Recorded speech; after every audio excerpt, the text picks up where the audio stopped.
Vamos falar de uma ideia que pode mudar tudo. Conseguir resultados muito melhores nos estudos, mas sem precisar ficar mais tempo debruçado sobre os livros.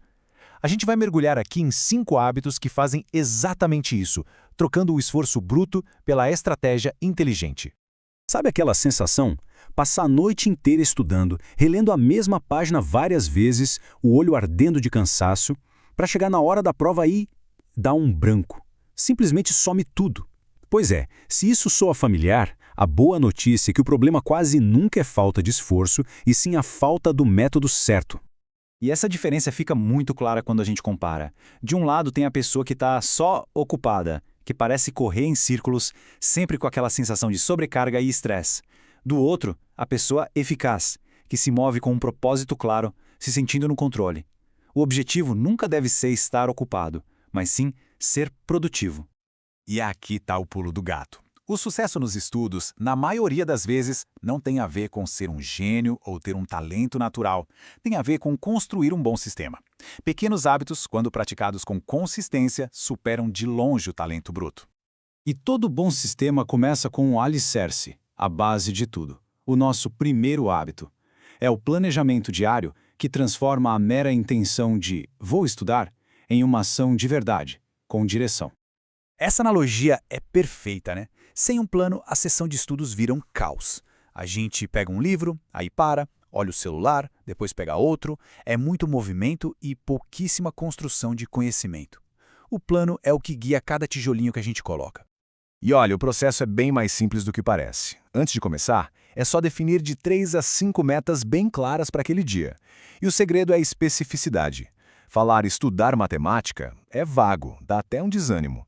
Agora, resolver os 10 exercícios da página 50, isso sim é uma missão clara que dá para cumprir. E o benefício mais incrível disso é mental. Quando a gente coloca o plano no papel, a mente para de gastar energia tentando lembrar o que eu tenho que fazer agora. Ela simplesmente relaxa. E com o cérebro mais calmo, mais focado, o aprendizado flui, que é uma beleza. Certo, com plano em mãos, a gente passa para o segundo hábito. Agora, o foco é garantir que a informação não entre por um ouvido e saia pelo outro, sabe? É a hora da aprendizagem ativa. A maioria de nós aprendeu a estudar de um jeito passivo. Ler, reler, passar o marca-texto. É como assistir a um tutorial de natação na internet e achar que já sabe nadar. A aprendizagem ativa exige que a gente entre na piscina, tentar explicar o conceito para a parede, criar perguntas, resumir com as próprias palavras, é participar do processo.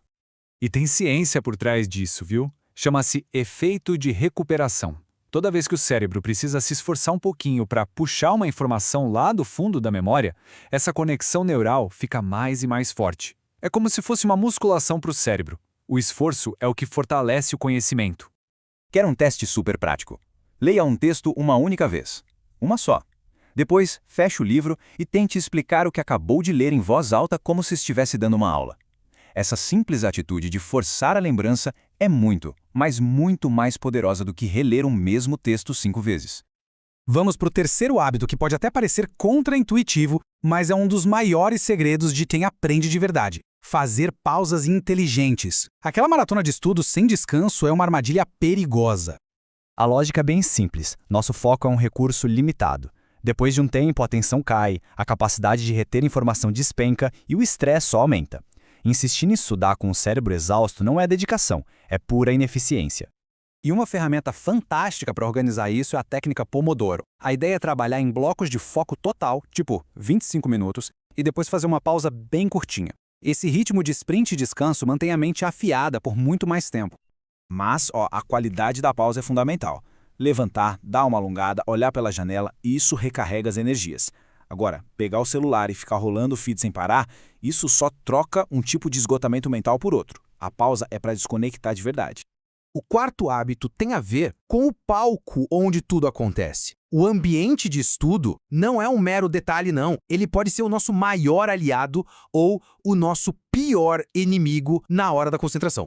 O nosso cérebro adora sinais claros. Ter um espaço limpo, organizado e usado só para estudar funciona como um gatilho mental que diz: ok, neste lugar a gente foca. E o principal de tudo, o celular. A melhor coisa a fazer é deixar o aparelho em outro cômodo. Só a presença dele ali na mesa já rouba uma parte da nossa atenção.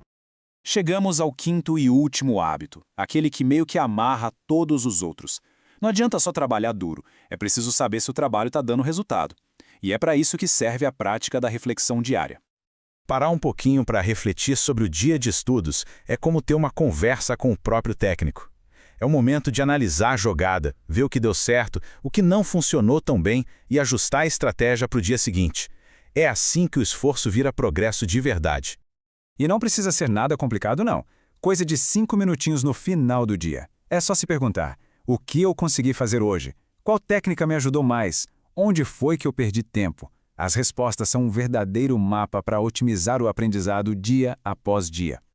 E no final das contas, a grande mensagem é esta aqui.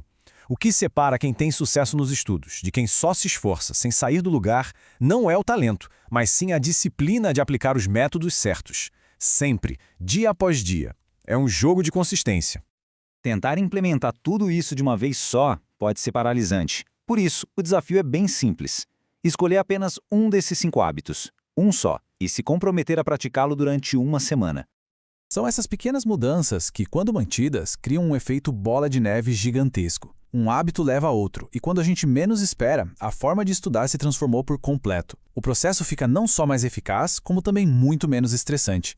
Então, agora as ferramentas estão aí. A transformação de verdade começa com a primeira ação. E a pergunta que fica é: qual desses hábitos vai ser o seu primeiro passo nessa jornada?